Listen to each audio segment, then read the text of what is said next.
Hello guys, so pag-uusapan natin kung bakit nga ba nagkakaganito ang ating Facebook. So ang nakalagay po dito guys ay your account has been locked. So we've seen unusual activity on your account. This may mean that someone has used your account without your knowledge. So na-detect po ni admin guys na kung saan ang ating Facebook ay log-in sa iba't ibang application. So nakalagay dito sa baba guys is account lock on November 24, 2024. To protect you, your profile is not visible to people on Facebook and you won't use your account. So ibig sabihin guys ay hindi po natin magagamit o makikita ng friend natin sa Facebook yung ating Facebook. So nandito sa baba din guys na nakalagay na will take you through some steps to unlock your account. So tutulungan tayo ni admin guys kung paano ito maresolba.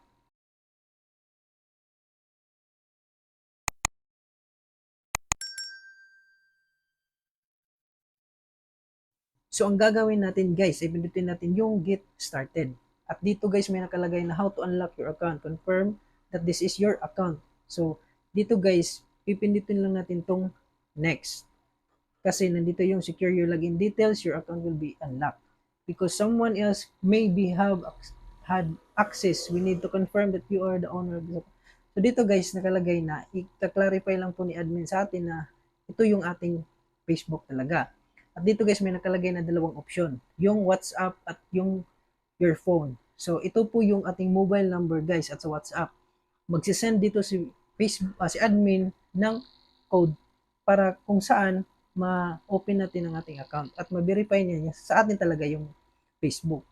At ito guys, may nakalagay na itong number natin. So, ito yung number kung saan nung nag-fill up pa lang tayo ay kailangan nating maglagay ng ating mobile number. At dito guys, isi-send sa atin yung code. So ito yung code. At ilagay lang natin dito sa confirmation code. Pagkatapos nito guys, ay i-next natin. At dito guys, may nakalagay na secure your login details. So check all emails. So kayo na pong magbasa dyan kung ano yung lalabas. Secure your login details. Share list of the contact details. So next lang po dito. At dito guys, may nakalagay na remove and don't remove anything. So, hindi po nahack ang ating account. Sadyang na-detect lang po ni Meta na marami po tayong application na na-login sa ating Facebook. Kaya pindutin nyo yung don't remove anything kasi hindi talaga na-hack yung ating account.